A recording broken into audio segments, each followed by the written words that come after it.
ॐ भूर्भुवः स्वः तत्सवितुर्वरेण्यं भर्गो देवस्य धीमहि धियो यो नः प्रचोदयात् ॐ शान्ति शान्ति शान्ति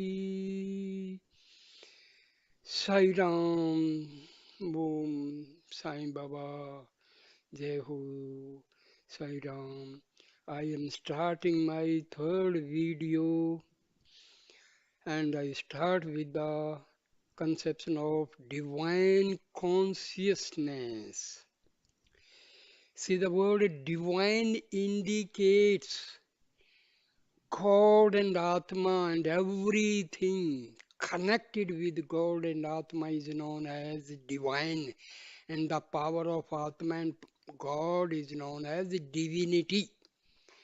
And this divine consciousness is our Atma. It is divine because Atma is directly part and parcel of God.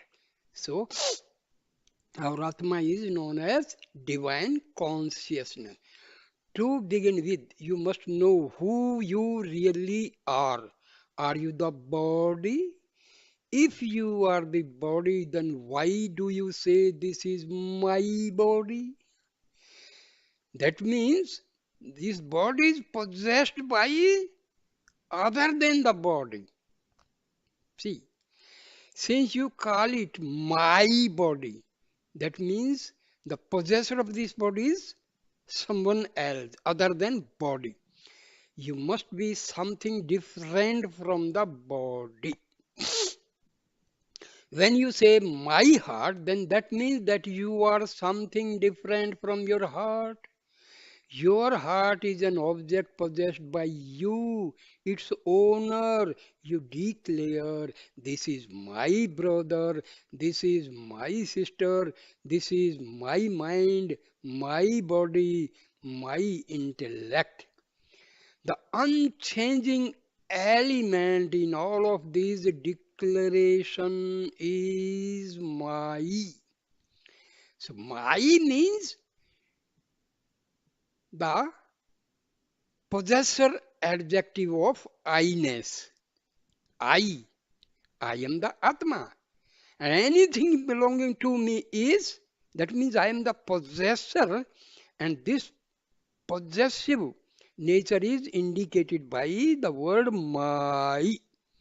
So my is connected to I, and my indicates possession. There is a true I, and in everything which stands behind this little my and gives rise to it. So it is really the deepest consciousness in everyone and in everything. It is the universal I, the divine consciousness. This divine consciousness is all pervading. It is within you, around you, below you, above you, and beside you. Truly, it is you. Dear friends, know the reality. Your Atma is omniscient, omnipresent, and omnipotent. God is omniscient, omnipresent, and omnipotent. So that means God and Atma, there is no difference. There is no difference. Please try to understand this.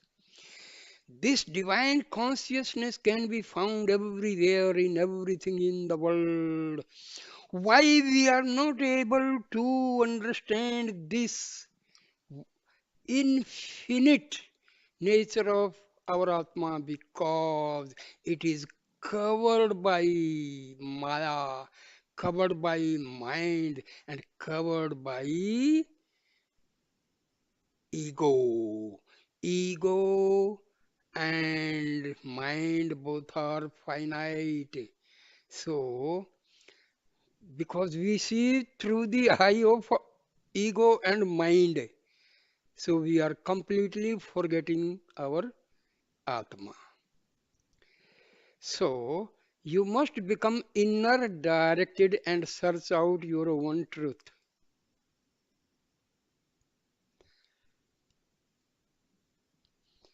So, you must realize that the mind must be turned inwards.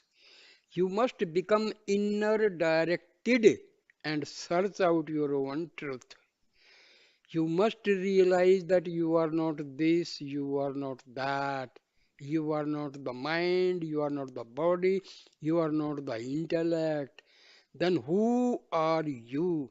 The answer comes I am I. This is the right path to follow for self realization. This can only develop when you follow the path of love, the path of devotion. To search for God, there is no other way. My dear friend, path of love means love your Atma. Path of devotion means your you as ego. Surrender to Atma. That is the path of devotion. Who am I? Indulge in self-inquiry. That is the direct path. Or surrender. Surrender your ego and mind to the Atma. That is the path of devotion. To search for God, there is no other way. Search your Atma, you are searching God alone.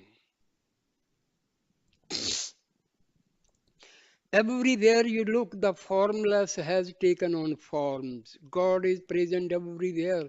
But in order that you may comprehend Him, He has taken on a particular name and form. He is everywhere as the formless divinity. But before you can get that realization, you have to develop your love and devotion for the Lord with form. Therefore, in the beginning, you enter the devotional path at the lowest rung and worship the Lord with the name and form. Then, steadily, inch by inch, you rise to a higher state. You withdraw your mind from the external world and worship the formless until finally you realize your own reality as the formless divine principle that is self realization. Dear friends, you worship your chosen deity.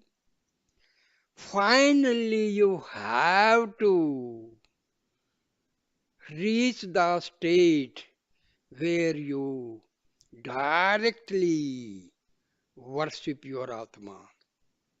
Prior to that, you worship your chosen deity, chosen God, chosen any divine entity you may like. You may worship Shirdi Sai Baba, you may worship Christ, you may worship Gautam Buddha, you may worship Guru Nanak Dev, any divine personality you can. But finally, a stage comes, you will worship your Atma and see both Atma and God through the worship of Atma. So, path of self-inquiry and path of surrender, both are the same. Work and worship. Work, worship, and wisdom. Without flowers, you cannot have fruits. The maturation of the flowers into the unripe fruits and then into the ripe fruits is the path of self realization. The flowering stage is the path of service. See, we do service, we serve the poor people and all. What is the result? Our mind, ego are purified. Because pure mind only can see the Atma. Remember this.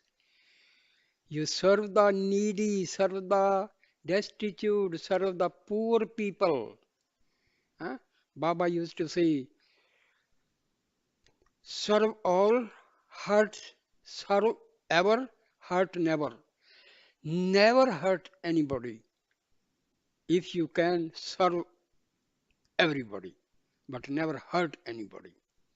If you cannot serve, at least do not hurt. When it progresses to the unripe fruit, it is the path of devotion. When the fruits become ripe and full of the sweet nectar of wisdom, then it becomes the path of self-knowledge. At that point, the flowers of good works and service have transformed themselves through love and devotion into the sweet fruits of wisdom. Therefore, good works lead naturally to worship and detachment and on to wisdom on the spiritual path. It is not enough to just worship. You must also engage in good works. But your works become worship when you steep every deed with love for the Lord and offer all your works to Him. See, some of my friends they ask me, why do I simultaneously study the literature of Ramakrishna Paramhansa, Sathya Sai, Baba, and Maharshi Ramana? Then I explain, my dear friends, absolutely there is no difference because truth is one. We may name it any form, but truth is one. God is one, Atma is one. So, teachings of Ramakrishna, Paramhansa, Vivekananda, Maharishi Ramana, Sathya Sai Baba, just the same. Only thing, my dear friends, you only follow either Ramakrishna, Paramhansa, or Vivekananda, or Maharshi Ramana, or Sathya Sai Baba. But I know exactly there is no difference because they are divine sages. Divinity has progressed to the highest level to these sages. So there is no difference. So I am simultaneously giving videos on Maharshi Ramana and Sathya Sai Baba, and soon I will start videos on teachings of Vivekananda and Ramakrishna Paramhansa because there is no difference. I read Upanishad, I read Gita, I read Brahma Sutra, I read Darshan Shastra, so I find the divinity is one, truth is one, there is no difference.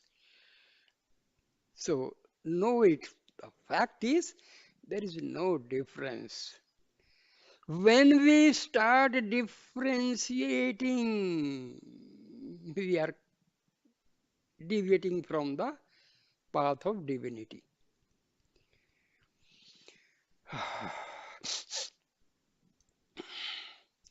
Truth is one. See, Baba is same thing I tell you. I just tell you in advance. And exactly the same next word is truth is one. But the sage is called by many names. Oh, my dear friends, Baba is putting words on my tongue. The divinity is one.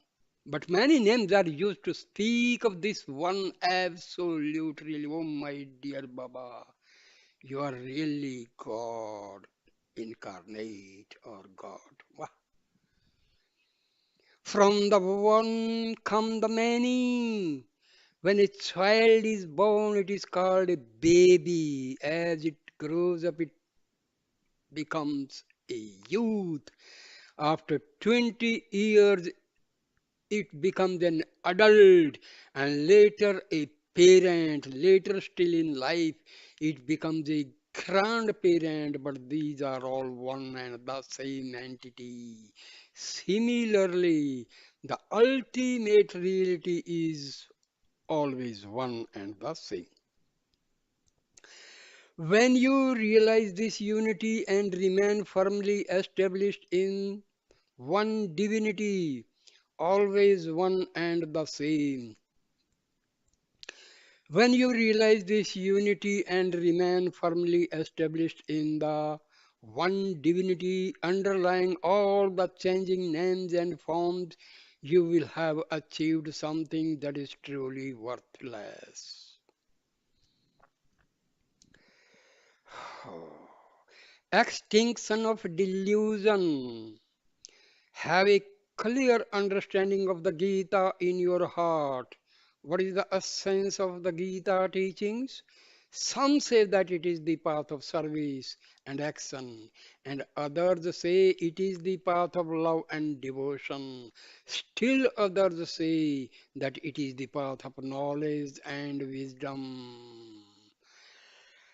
My dear friend, there is no difference between the path of devotion, path of knowledge, no difference at all. But these are all partial truths. The Gita starts with a verse whose first word is dharma, which means duty or right action. The concluding verse of the Gita ends with the word my. When these words are taken together, they become my duty or my work. That summarizes the whole teaching of the Gita. It means you should perform your prescribed duty to the very limits of the human capacity for excellence and perfection, doing the work that is appropriate to your stage of life. When you are a student, study your lessons well. When you are a householder, perform your work and family responsibilities properly. When you are retired, perform the duties appropriate to that stage. And if you have renounced the world to engage yourself in contemplation of the reality, then stick to that path. When you follow your prescribed duty in the very best way possible, discharging your duties sincerely and conscientiously, then there will be no confusion or misery. Arjuna had to perform his duty on the battlefield. His calling was to be a warrior and to combat evil and protect the good. But when he saw his friends and relations arrayed on both sides of the battlefield, he forgot his strong resolve to fight for right and fight for which he had been preparing for so long. He became full of attachments and delusion and threw down his bow. He abandoned his duty and became miserable. Krishna taught Arjuna how to free himself from despair by adhering to his prescribed duty. Krishna taught Arjuna the truth of the immortal self and showed him that his duty was to follow the inner promptings of the Lord, who was enshrined in his heart. When Krishna finished his teachings, he asked Arjuna, have your attachments and delusions disappeared? Has your have your attachments and delusions disappeared? Arjuna picked up his bow and answered, my despair has completely vanished. All my delusion is now gone. I will do as you command. As long as you have delusion, you will be in a state of bondage. When you suffer from delusion and infatuation, liberation is impossible. Liberation has nothing to do with worldly pleasures. It is not an air conditioned car or a comfortable life. It is the complete destruction of delusion. It is the extinction of all worldly attachments, the in, liberation of all selfish desires. From now on, do your duty to perfection and become ideals for mankind. Apply the teachings of the Gita in your daily life and be blessed with grace. Many of you are just wasting your time. Start today to reform yourself. Do not waste time. Time is God. Every day spend some time on these holy teachings and contemplate their inner meanings. Once they are understood, put them into practice. Only in this way will you be able to attach a sacred life, a life of purity and perfection, which is the mark of a true human being. Surrender. Try to understand surrender. Exactly the meaning of surrender is your ego is surrendering to your Atma or Paramatma. That is the actual meaning of surrender. Krishna declared in the Gita, if you surrender yourself fully to me and take shelter in me, you will be protected by me. See, surrendering to Atma or God is same because Atma and Paramatma are not two different entities. I will drive away your sins and guide you towards self realization. You must treasure this statement in your heart.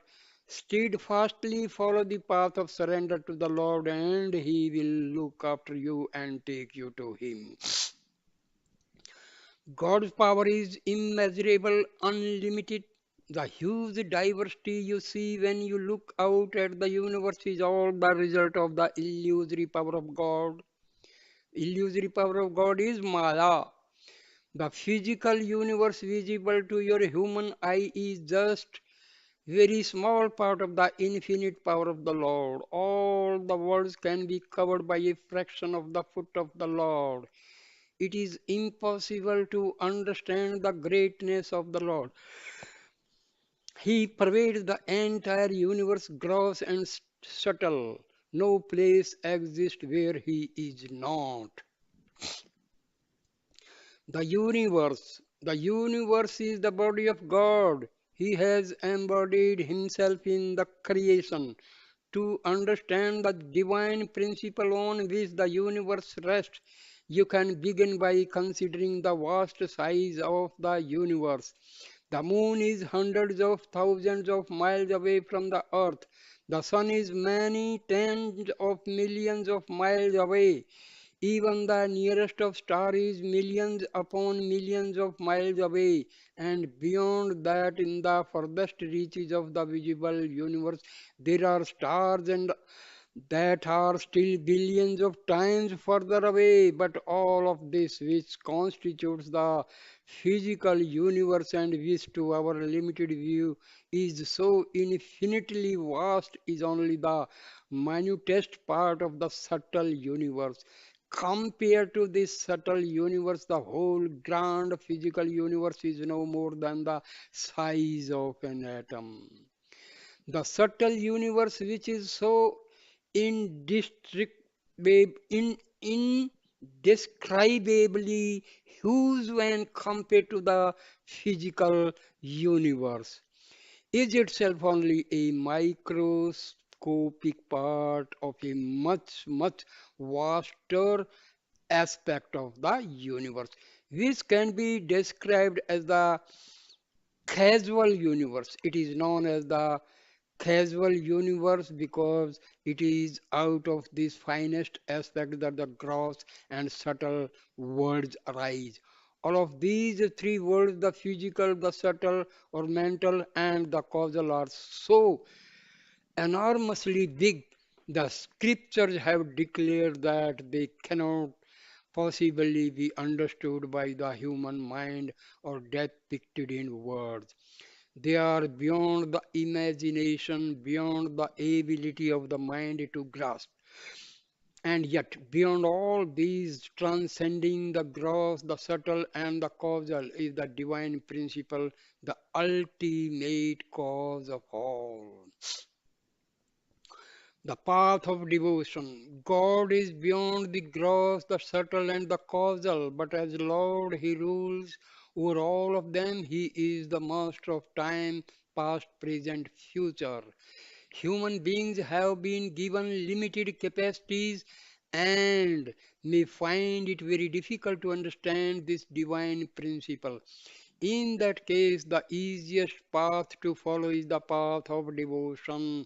This is what Krishna taught Arjuna. Krishna described the path of devotion in three steps. First and foremost is work for God. You may not be aware of it, but every bit of work you do is already being done for God.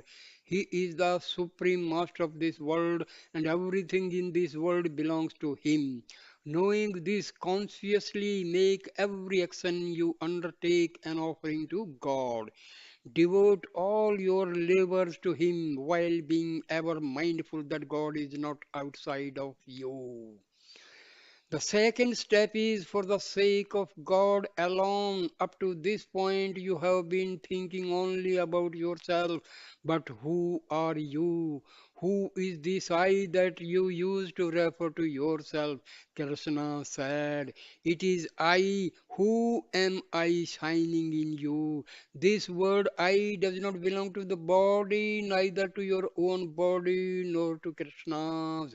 This I emanates from the highest self, the immortal self, the Atma.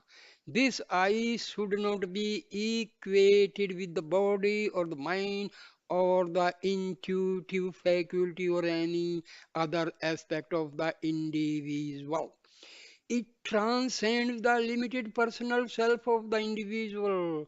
This relates only to the unlimited impersonal self, the divine self, and which is the real self of everyone.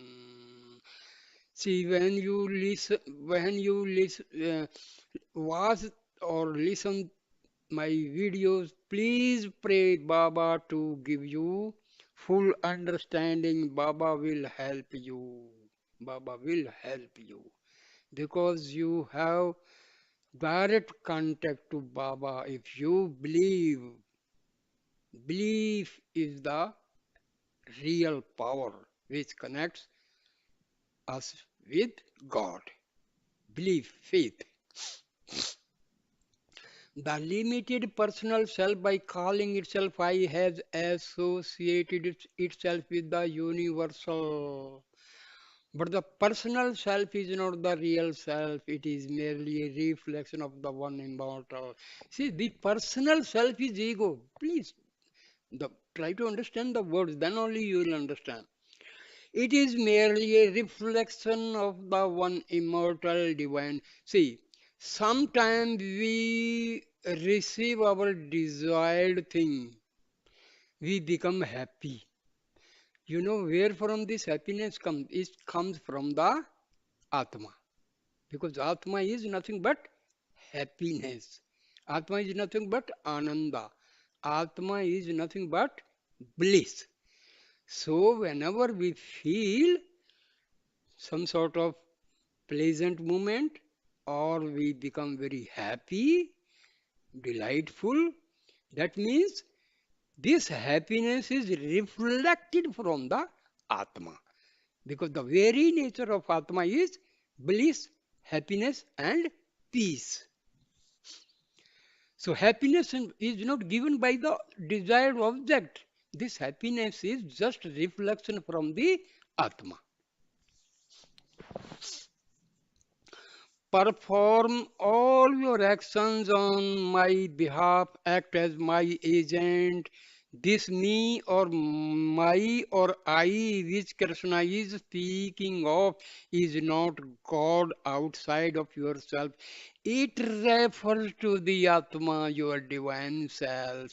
Do everything you do for the sake of God alone, of yourself. It refers to the Atma, your divine self. Do everything you do for the sake of God alone, who is none other than your highest self.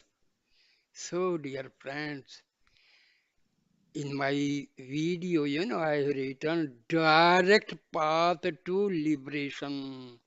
Can there be any other teaching which is so easy, so clear? Can there be any other teaching? Our Upanishad also teach the same thing. You read any Upanishad, Mandukya, Mundaka, Titriyo, Kathopanishad, Brihadaranyaka, any, you will find the same thing, my dear friends. Read the scriptures of Adi Sankara. You will find the same thing. Go through the Brahma Sutra. You will find the same thing. Go through the six darshanas. You will find the same thing. It is so easy, I tell you. But actually, we never try. The third step is be devoted only to God. If your ego is devoted to yourself, that means you are devoted to God. The third step is be devoted only to God. Understand the inner secret of this directive. Devotion is the expression of love and the emotion which is God. Love emanates from God. Your highest self. What is your highest self? Your Atma. Love comes from God is and is directed towards God. Love has nothing at all to do with worldly feelings and secular things. Dear friends, already in the other video I had told you, divine love is loving yourself, loving your Atma, loving God. Rest everything is lust. Love, which is just another word for devotion, is the very name of your highest self. Your Atma is the divine love. This principle of love emanating from the core of your heart must saturate every action and word and thought. This will happen when you think that everything you do, say, or think is for the satisfaction of God alone. Your highest self is God. In In the waking state, you may think that you are doing everything for the sake of your body and mind, but in deep sleep, you are not conscious of your body or your mind. Then, for whose sake are you enjoying the rest and peace of sleep? It is for the sake of yourself, means your Atma. Sleeping, taking food, all the various activities of your daily life are performed only out of love for yourself, love for your Atma. You believe that you are doing all these for your personal self, which you experience to be separate from God, but the I that you call yourself really emerges from your highest self, which is no different from God. Whatever you do out of love for yourself reaches your highest self and therefore reaches God. So you must do everything with the awareness that whatever action you undertake, good or bad, will certainly reach God. Devotion means making all your actions sacred and dedicating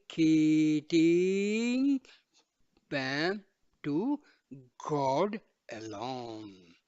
In the ancient scripture, we find a conversation between a sage and his wife.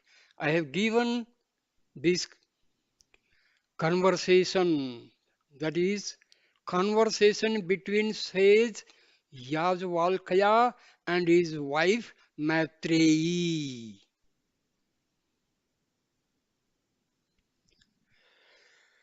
in which the sage explained these inner meanings to his wife. See, the same thing is explained in very elaborated way. You can see these videos in my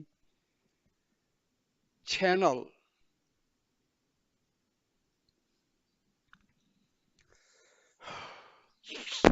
He said to her, Yagvalkya said to his wife Maitreyi, for whose sake are you loving me? If you examine your deepest intentions, you will discover that it is for your itself, for yourself. The wife does not love the husband for the husband's sake. It is for herself that she loves the husband, and that self is the true self, her highest self, God. You may think that the mother loves the child for the sake of the child, but it is not so. It is for herself that she loves the child. Again, it is for her highest self. You may feel that the teacher loves the student for the student's sake, but it is really for the teacher's sake that he loves the student. Similarly, the devotee does not love God for God's sake, it is really for himself that he loves God.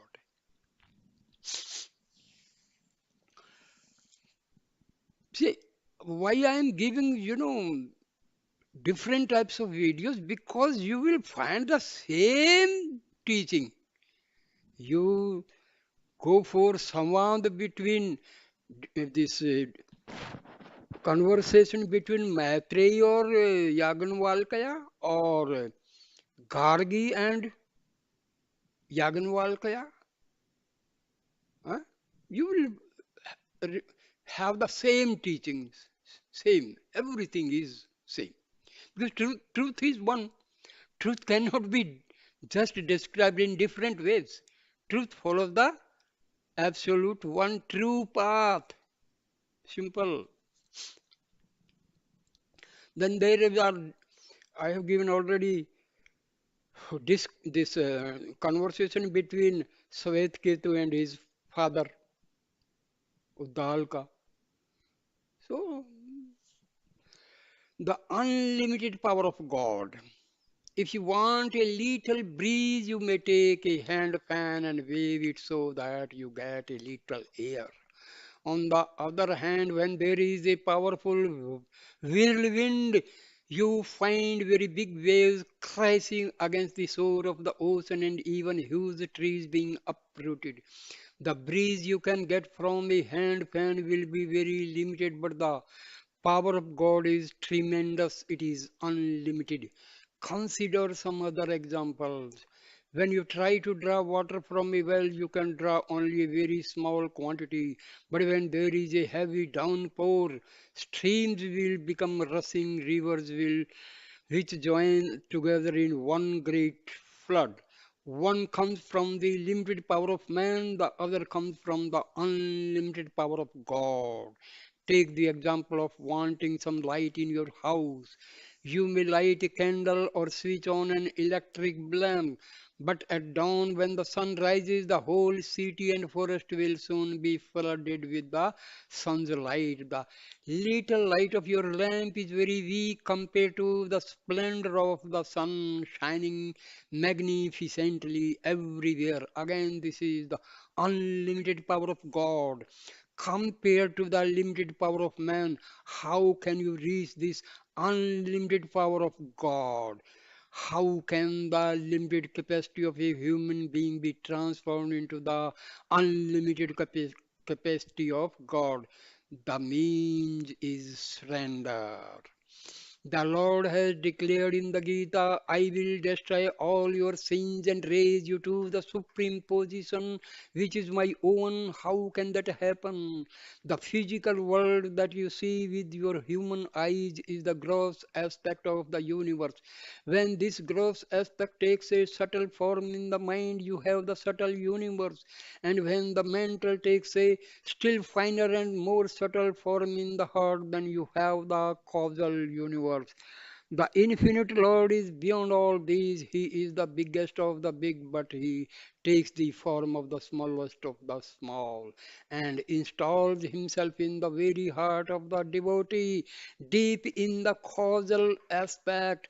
The wonderful truth is that such a vast, unlimited, and powerful Lord allows Himself to be imprisoned in the heart of the devotee. Here is a story to illustrate this. The devotee is even greater than God.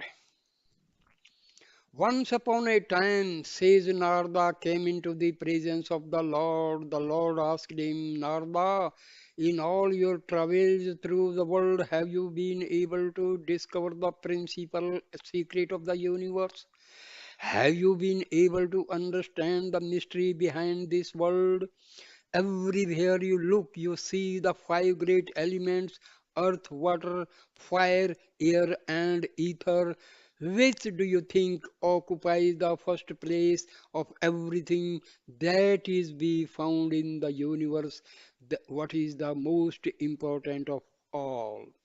Narada thought for a while and then answered, Lord of the five elements, the densest, biggest, and most important is surely the earth element.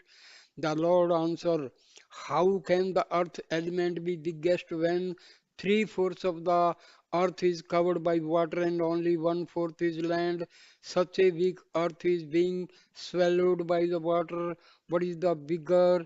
The thing that is being swallowed or that which is swallowing it. Narada acknowledged that water must be bigger because it had swallowed the earth. The Lord continued his questioning. He said, But Narada, we have the ancient tale that when the demons hid in the waters, then in the order to find them, a great sea came and swallowed up the whole ocean in one gulp.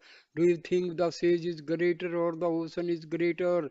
Narada had to agree that without doubt the sage was certainly greater than the water he had swallowed.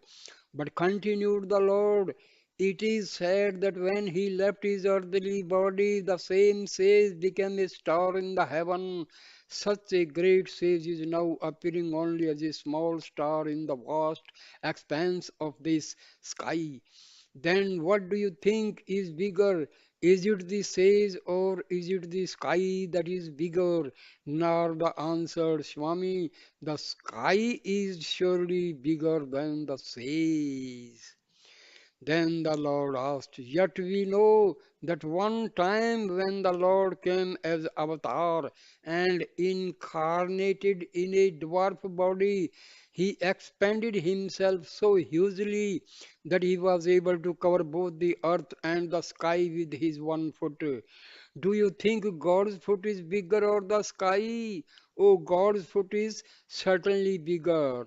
Narada replied, but the Lord asked, if God's foot is so big, then what about his infinite form? Now Narada felt that he had come to the final conclusion. Yes, he said exultantly, the Lord is the biggest of all. He is infinite beyond measure. In all the world, there is nothing greater than He. But the Lord had still one more question. What about the devotee who has been able to imprison this infinite Lord within his own heart? Now tell me, Narada, who is greater, the devotee who has the Lord locked up, or the Lord who is locked up by the devotee?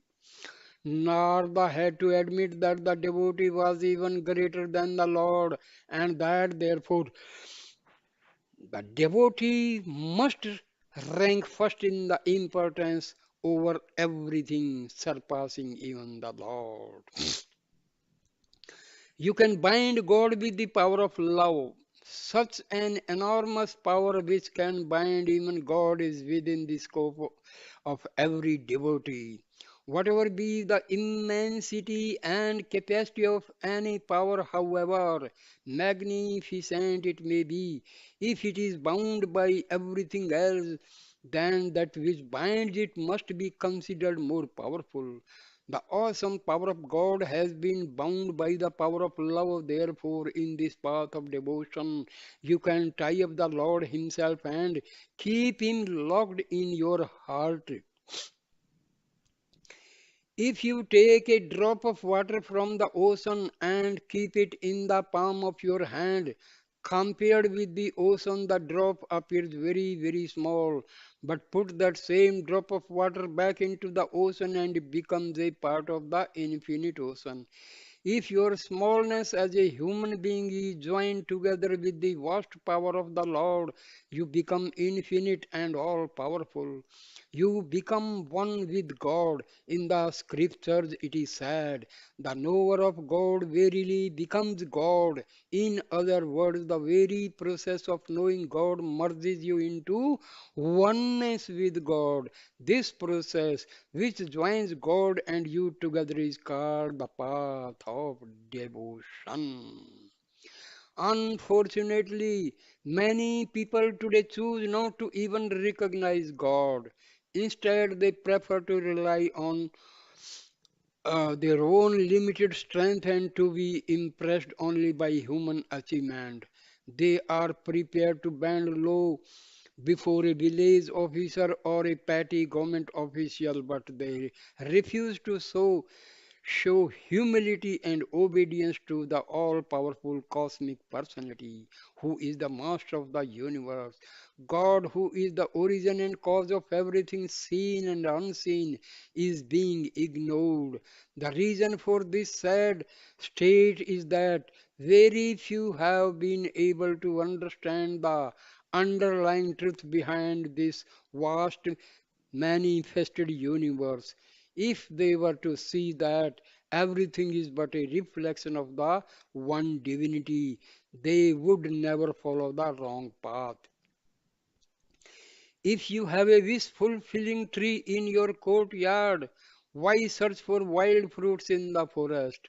If you have the all giving celestial cow in your house, why wander around the marketplace looking for milk to buy? If you recognize the unlimited benefits you derive from having the celestial cow, you would never look elsewhere and get caught up in the trivial pursuits. For little minds, even small things look very big. You get what you deserve. Think little and you become little. Little thoughts breed little natures. You are attracted by small things because you think that your power is limited. But truly speaking, your power is unlimited. From duality to non duality,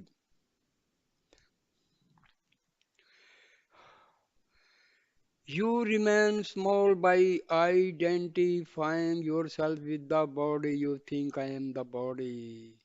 This thought keeps you in a state of littleness, but expand your view from I am the body to I am the soul, the spark of divine. In this way, rise up from the stage of dualism to the intermediary stage of qualified non-dualism. Then you must expand further from I am the soul, a part of the divine, to I am the divinity itself. I am no different from God. God and I are always one. That is the highest spiritual stage, the stage of complete non-dualism. Non-dualism means Atma and God are not different but one entity. So that is known as Advaita Vedanta principle. Non-dualism. Not two but single. The feeling you start with that you are the body is steeped in dualism. It is the very birthplace of sorrow. As long as you are immersed in duality, everything is sorrow and grief. If you identify yourself with the Supreme Self, everything will be happiness and joy. So, non duality means Atma and God are one. Duality means Atma and God are different and we suffer. Miseries come in unlimited quantity. You must elevate your thinking and always identify yourself with your highest self, thus giving up the false identification with the body. This is the proper attitude for worship. Worship in Sanskrit is called upasana, which means sitting near to God. There is there anything more near other than God? Because God and Atma are together, that means there is no separation, no distance. So God is the nearest to us, nearest.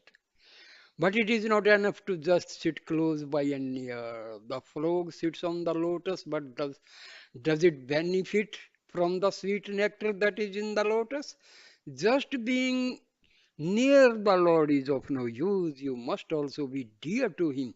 You must be able to taste the honey. Your neighbors may be very near to you, but you do not get too deeply affected by whatever problems and difficulties they may be experiencing. Compared with this, if your husband or son is half a world away and you do not get a letter for even 1 week, you begin to worry. In this case, the body is far away, but your mutual love makes you near and dear. Your relationship with your neighbors is not changed with the same love, although they are very near. Consider another example. In a house, there may be some mice and ants running around. Do you call them your friends? Along with physical nearness, there must also be dearness. A deep feeling of love must develop and permeate the relationship. You must be near and dear to the Lord. Near and dear. What benefit will you derive by being near and dear? If you sit close to a lamp, you get light, and with the help of its illumination, you are able to do some useful activities at night. If you sit under a fan, you get a cool breeze, and the heat that was causing you discomfort will be dispelled. During the cold season of the year, if you sit near a fire, you will be protected from the cold which may be bothering you then. In each case, one quantity is removed and another takes its place. Similarly, if you are close to the Lord, if you become dear to Him, then you will get His love, and soon all the bad qualities in you will vanish away and be replaced by the good qualities that God embodies. Develop your love so that you may get every near and near and dearer and dearer to God. The easiest way to get closer to God is to remember Him in whatever you see. Whatever you say and whatever you do, think only of God and how to get nearest and dearer to Him. On the path of devotion, it is not enough for you to love God, but you must also engage in activities which are pleasing to the Lord so that you can evoke God's love and feel His love for you. There are a number of characteristics that a devotee should possess, which will endear him to the Lord. Treat censure or praise, heat or cold, profit or loss, joy and sorrow, honor or dishonor, or any of the other pairs of opposites with an equal mind. Do not get dejected when you are criticized or elated when you are praised. Do not be overjoyed by profit or come to grief when there is loss. Treat heat and cold with an equal attitude. They can both be a source of joy to you. During the winter, warm clothing will be desirable, and being near a source of heat will give you comfort from the cold. But during the summer, you will want thin clothes and you will welcome the cold. Heat gives you joy sometimes, cold gives you joy at other times. The way you use them determines whether you experience this joy or not. Heat and cold, profit and loss, and in fact, all the various pairs of opposites and everything else in the world have their usefulness. Everything has been created for a purpose, but you need to use them in a way which is appropriate to your life and your stage of development. So no hatred towards any being. It would be utter foolishness to give a golden cup to a child or to give a sword to a madman.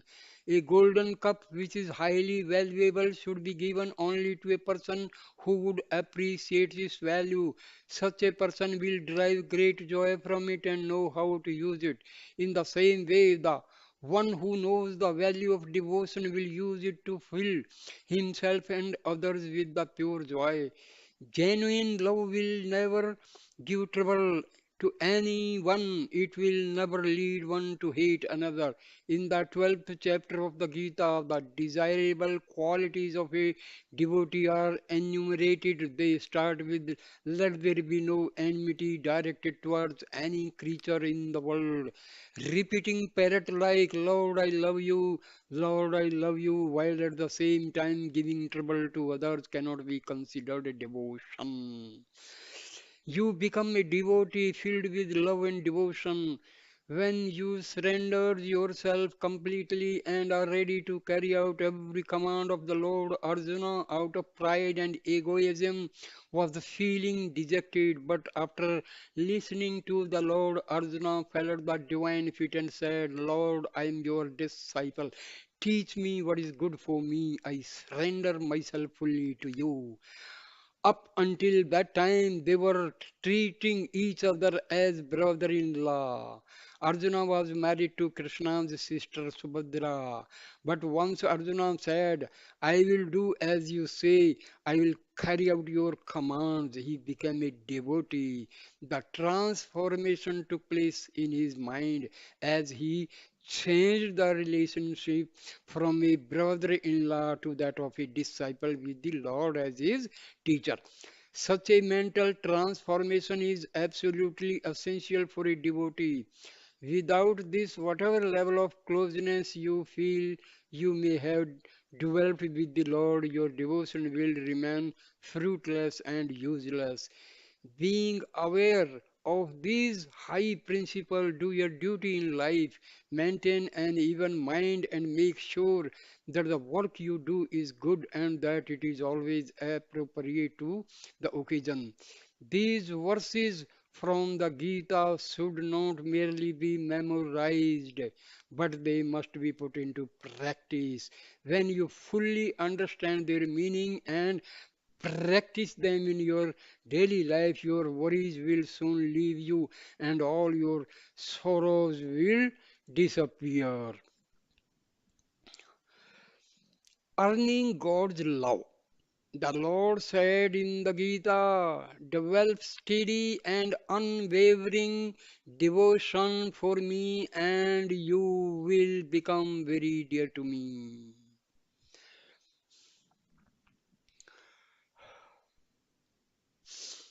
So, we have to understand the basic. meaning of each and every word, then only these teachings will be understood by us, and these teachings will be easy for us to for a follow up action. So Baba has given his Brahma Vidya, knowledge of the self, or Atam Vidya, through these discourses. Because in 1984, there were riots all over the